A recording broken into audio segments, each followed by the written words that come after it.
Bonjour et bienvenue à cette édition de À télécharger. Je suis votre hôte Dave Richardson et voici notre premier mardi de Stew de l'année 2025. Oui, je sais, il y a le réveillon du Nouvel An, les feux d'artifice, les célébrations, les bouchons de champagne qui sautent, mais je pense vraiment que les gens devraient se concentrer sur la célébration du premier mardi de Stew de 2025, parce que c'est là que la nouvelle année commence pour vrai. Oui, on devrait instaurer quelques nouvelles traditions. Je ne sais pas, peut-être trouver une chanson qui lui donnerait ses lettres de noblesse, n'est-ce pas, Dave? Oui, on peut trouver une chanson, mais il faudrait aussi trouver quelqu'un pour la chanter. Mon talent est assez limité dans ce domaine. Je fais une supposition, peut-être que vous êtes un grand chanteur vous-même, mais je pense plutôt que vous n'avez pas une grande voix, vous non plus. Vous avez raison, vous ne voudriez pas que je chante du tout. Alors on peut vous confier un rôle parlé peut-être, ce serait passionnant. J'écoute beaucoup de rock progressif des années 60 et 70 et il y a toujours ces parties parlées. C'est toujours intéressant. Possible, peut-être une émission de ce genre avec toute une série de poésies infusées de citations célèbres de différents acteurs du marché boursier, et je pourrais vous les citer. Quelle était cette émission donc? Une émission policière où on chantait tout le long. Une émission policière musicale. Ah, qu'est-ce que c'était donc? Une émission acclamée par la critique en tout cas, mais pas par moi. Je n'aime pas trop écouter des gens chanter. Même les films musicaux sont difficiles à regarder pour moi.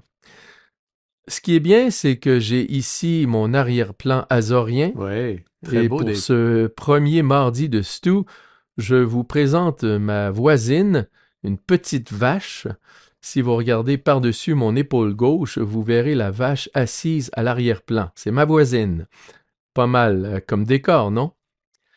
Ce qui est encore plus intéressant, c'est de savoir où nous en sommes en termes des marchés à l'horizon 2025. Nous travaillons sur une série d'ailleurs, et c'est là que je fais plaisir aux gens du marketing. Cliquez sur s'abonner si vous êtes sur YouTube ou quel que soit l'endroit où vous recevez votre balado, abonnez-vous, suivez l'émission. Nous adorons avoir plus d'auditeurs, Stu. L'année dernière, nous avons augmenté de 500% le nombre d'auditeurs. Le saviez-vous? Ils m'ont transmis les statistiques juste avant Noël. Nous avons augmenté de 500% et ces 500% sont tous les mères de quelqu'un. Et elles aiment vous écouter. Elles voudraient que je vous laisse toute la place. Mais de toute façon, cliquez, abonnez-vous. Apparemment, la campagne de marketing que je mène ici fonctionne bien. Cliquez, abonnez-vous, suivez-nous. Donnez-nous un commentaire 5 étoiles, parce que nos mères l'ont fait et quelqu'un d'autre doit aussi le faire. Ce que nous faisons ici, Stu, c'est une série d'environ 15 vidéos dans lesquelles nous nous penchons sur 2024 et nous nous projetons en 2025 et nous demandons à tous les experts du monde entier de donner leur avis sur la question. J'ai proposé à Stu de le faire et il m'a dit qu'il en avait assez de regarder en arrière en 2024. Alors, regardons vers l'avenir. Nous avons un dollar qui s'effondre au Canada, le premier ministre a démissionné, nous avons une série de tarifs douaniers en provenance des États-Unis. Que se passe-t-il d'autre? C'est l'hiver, il fait froid, il y a de la neige, ça ne rend personne heureux. Quel est ce jour de février où vous atteignez votre pic de négativité à cause du mauvais temps et du manque de lumière pendant la journée? Bref, on met tout ça ensemble, Stu, et comment pouvons-nous être enthousiastes ou positifs ou même nous réjouir de l'année qui arrive? Je pense que nous vivons une période intéressante. On a souvent dit à propos des marchés que la formule mauvais mais de moins en moins mauvais est importante, tout comme celle qui dit bon mais ne s'améliore pas.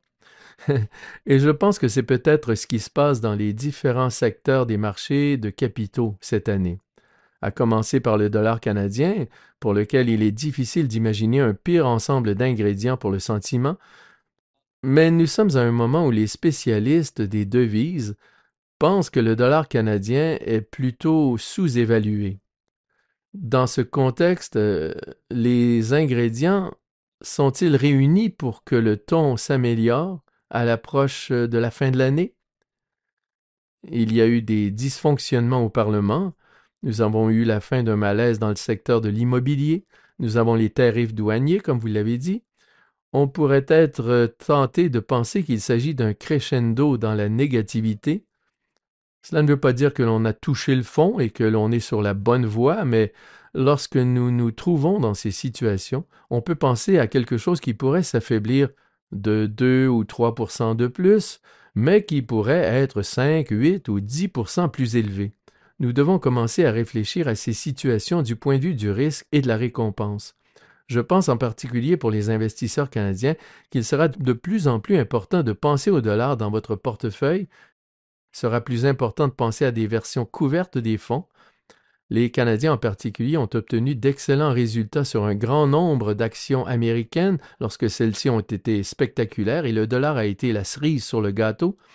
On peut parler de mauvais qu'il est de moins en moins, mais aussi nous demander si le bon va devenir encore meilleur, parce que certaines de ces actions ont été spectaculaires. Et certains Canadiens vont vouloir y réfléchir dans leur portefeuille. Nous avons un peu retardé l'entrée en vigueur de la composante des gains en capital, mais s'il est tôt dans l'année, est-il possible de réfléchir un peu à son portefeuille? Je pense que cela existe toujours.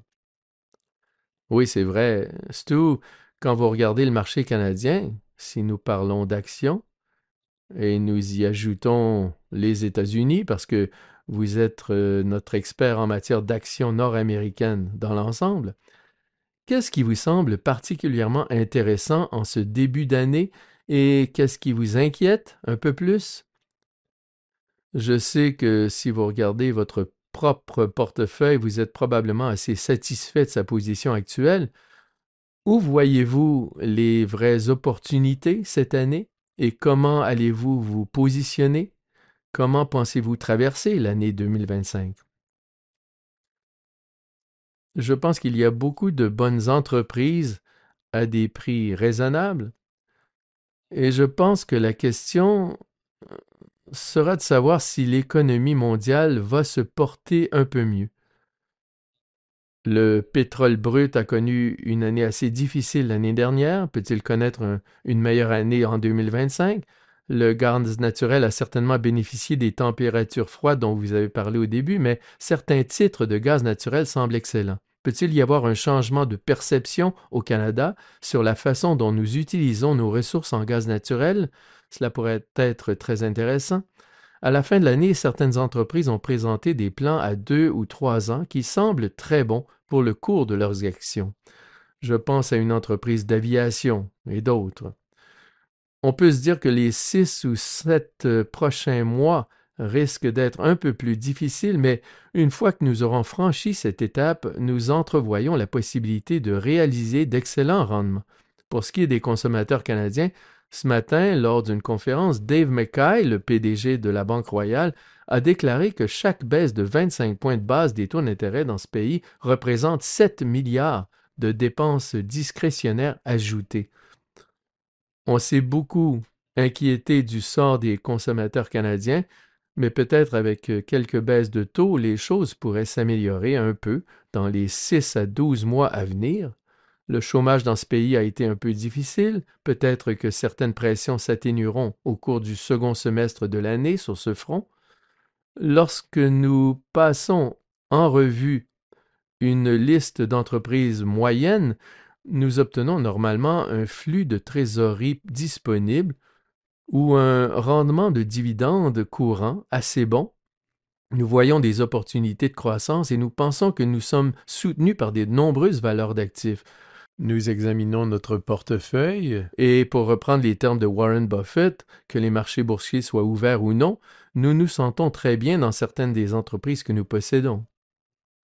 Oui, et comme nous en avons parlé à plusieurs reprises, les dividendes et les actions canadiennes qui offrent d'excellentes possibilités de dividendes, certaines d'entre elles sont parmi les meilleures au monde.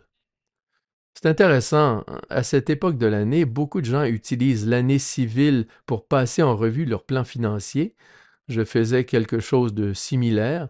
Je possède le fonds de dividendes depuis près de 20 ans.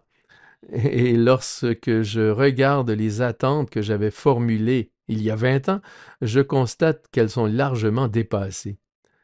Il s'agit détenir de bonnes entreprises qui vous versent de bons dividendes et de faire croître ces dividendes au fil du temps.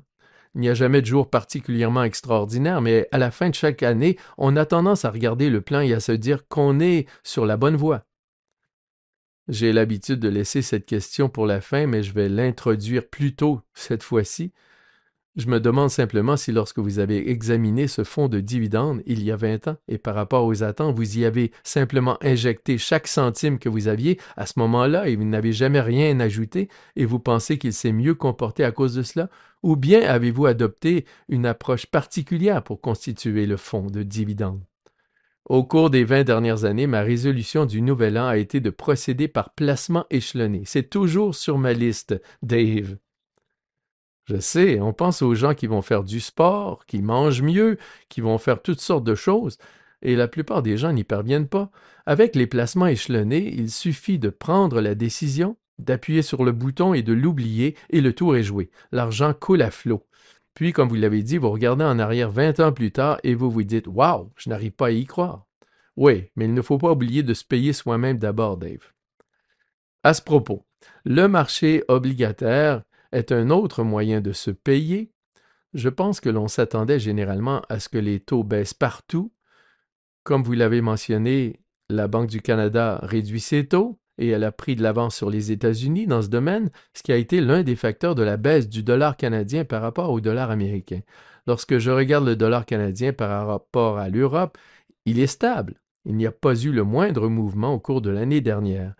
Le taux à court terme ont baissé, mais en fait, au cours des 3 derniers mois, les taux à long terme ont augmenté. C'est particulièrement le cas aux États-Unis. S'agit-il d'une mauvaise nouvelle ou d'un phénomène auquel on s'attend? Cela affecte-t-il le marché boursier d'une manière ou d'une autre en termes de valorisation relative? Que pensez-vous du fait que les taux à long terme aient augmenté un peu plus que ce que la plupart des gens attendaient au cours des derniers mois? Deux choses. La première concerne le marché obligataire lui-même. Il y a quelques années, lorsque les taux augmentaient, cela avait un impact très négatif sur les prix. Lorsque nous atteignons 4 ou 4,5% sur les obligations à 10 ans et que nous commençons à dériver de 25 points de base, l'impact n'est plus le même. 25 points de base sur 1% représente un changement de pourcentage beaucoup plus important que 25 points de base sur 4,5%. Lorsque je regarde le marché obligataire, le coupon actuel que vous recevez et le taux d'intérêt réel qui est maintenant intégré, je ne dis pas que je m'inquiète pas, mais il semble qu'il y ait plus de protection qu'il n'y en a eu depuis un certain temps, même si nous avons rebondi dans cette fourchette de 4 à 4,75% sur l'obligation américaine à 10 ans. Je pense donc que la protection des coupons est un peu plus intéressante que par le passé. Je pense que pour le marché boursier, si le 10 ans augmentait encore de 100 points de base ou passait à 5,5%, cette base de rendement total serait probablement absorbée. Votre coupon paierait pour l'application du prix de l'obligation. Une hausse de 100 points de base serait probablement un peu plus problématique pour le marché boursier.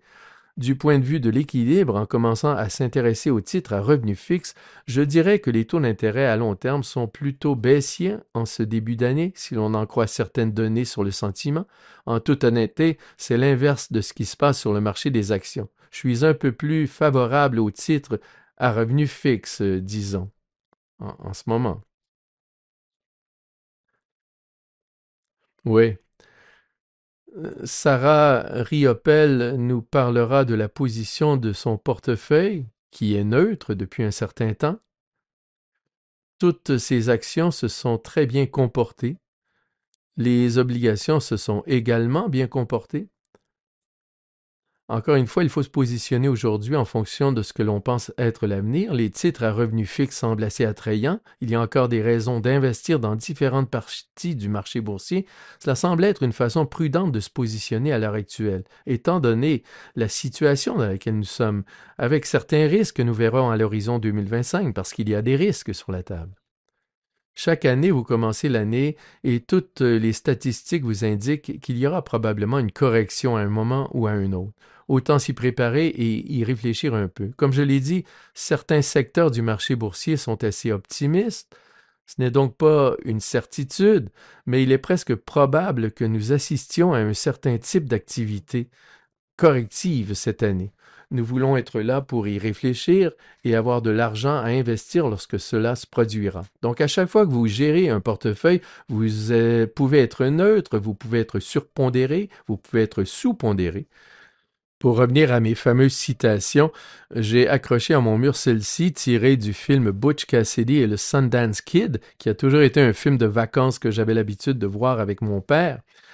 Il y a un moment où Butch Cassidy dit Vous permettez que je bouge au moment de tirer? Je tire toujours mieux quand je bouge, quand je réfléchis à toutes sortes de scénarios. Ce sera toujours le cas. Ce sera certainement le cas pour 2025.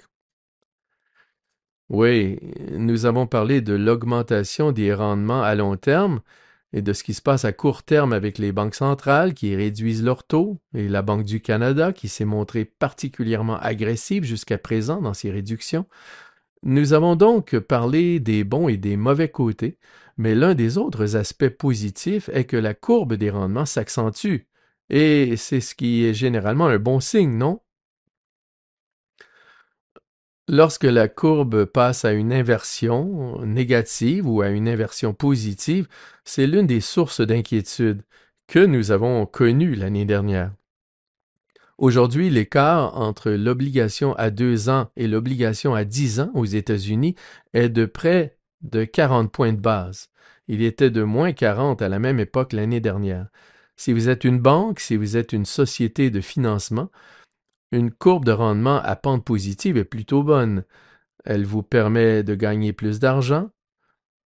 Normalement, cela signifie que l'économie commence à réagir et c'est la raison pour laquelle la courbe de rendement présente une pente positive. Vous obtenez donc une croissance des prêts, une variété de choses. Cela peut donc être bénéfique pour les banques, entre autres. Mais cela signifie aussi que vous obtenez une prime de terme. Pour en revenir à cette zone, lorsque la pente était de moins 40 points de base, il n'y avait pas le même niveau d'inquiétude qu'aujourd'hui, lorsque la pente est de 40 points de base. Il y a certainement un sentiment négatif sur le marché obligataire qui pourrait fournir un petit coussin. Oui, nous sortons de 2 très bonnes années boursières. Je viens d'ailleurs de vous envoyer un graphique à ce propos. Vous le verrez dans votre boîte de réception dans une minute. Il montre les rendements du S&P 500 année après année depuis 1874, en parcourant ces rendements qui se répartissent entre 0 et 10 10 et 20 positifs, négatifs. Vous commencez à voir qu'il n'y a pas beaucoup d'années consécutives comme celles que nous avons connues où vous obtenez un taux de rendement de plus de 20 suivi d'une troisième année qui suit le mouvement. Mais ce n'est pas impossible, et nous l'avons vu dans les années 90. Oui, il est toujours difficile de savoir. Lorsqu'une grande partie du rendement provient de l'expansion des multiples plutôt que de la simple croissance des bénéfices, il est plus difficile de continuer à miser là-dessus. Pour obtenir un autre rendement à 2 chiffres, il faudrait vraiment que la croissance des bénéfices s'accélère. Je serais plutôt tenté de rester assis et de dire j'ai assez de bons rendements de flux de trésorerie disponibles sur une variété d'actions et je pourrais obtenir une croissance à un chiffre élevé de cette croissance de flux de trésorerie disponible. C'est ainsi que même si j'obtiens une compression des multiples, j'obtiendrai un rendement correct. Et reconnaître à l'avance qu'en raison du point de départ, le rendement sera probablement un peu plus volatile qu'il ne l'a été au cours des années passées. Oui, c'est vrai, nous en avons parlé. L'une des choses que l'on constate presque toujours, c'est que lorsque les choses deviennent chères, lorsque les valorisations sont tendues, on observe une plus grande volatilité, ce qui est l'un des avantages lorsque l'on peut acheter des choses moins chères, c'est-à-dire que l'on a potentiellement plus de potentiel de hausse et que l'on peut le faire avec moins de volatilité. C'est peut-être l'année où le Canada s'impose enfin et commence à rivaliser avec les États-Unis en termes de rendement relatif. Comme vous l'avez dit, il semble que les mauvaises nouvelles concernant le Canada se succèdent juste pendant les vacances, ce qui est peut-être un signe que l'on se rapproche plus de la fin que du début. C'est vrai, même si nous sommes au début de l'année 2025. Wow. J'ai l'impression que les rôles sont en train de s'inverser. C'est moi qui essaie de conclure. Je suis un peu un débutant dans ce domaine. Non, c'est juste vous qui confirmez à tous les auditeurs pourquoi vous êtes l'invité expert et je ne suis que le bête animateur qui dit des choses plutôt idiotes entre vos propos intelligents. Ça, c'est très drôle. Eh bien, Dave, tous mes vœux de réussite pour 2025. J'attends avec impatience tous nos mardis de stew. Profitez bien des Açores. Et la prochaine année sera une année spectaculaire pour les mardis de stew. Nous venons de vivre les élections primaires de l'année dernière. Vous savez comment on appelle cette journée? Elles ont lieu le mardi, la plupart des primaires, n'est-ce pas? Alors, les mardis de stew, où ils regroupent tous les grands états clés, c'est ce qu'on appelle les super mardis de stew. Les super mardis de stew. Ce sera donc une année de super mardis de stew cette année. En fait, 2025, je crois, sera l'année de stew, officiellement. Ah oui, peut-être, peut-être. Beaucoup de gens l'espèrent alors. Stu, merci encore et tous nos vœux à vous et à votre famille. Cet enregistrement a été fourni par RBC Gestion mondiale d'actifs Inc. à des fins d'information seulement et ne constitue pas un conseil de placement ou un conseil financier. Vous devriez consulter vos propres conseillers juridiques, comptables, fiscaux, en placement ou en planification financière avant d'effectuer toute opération.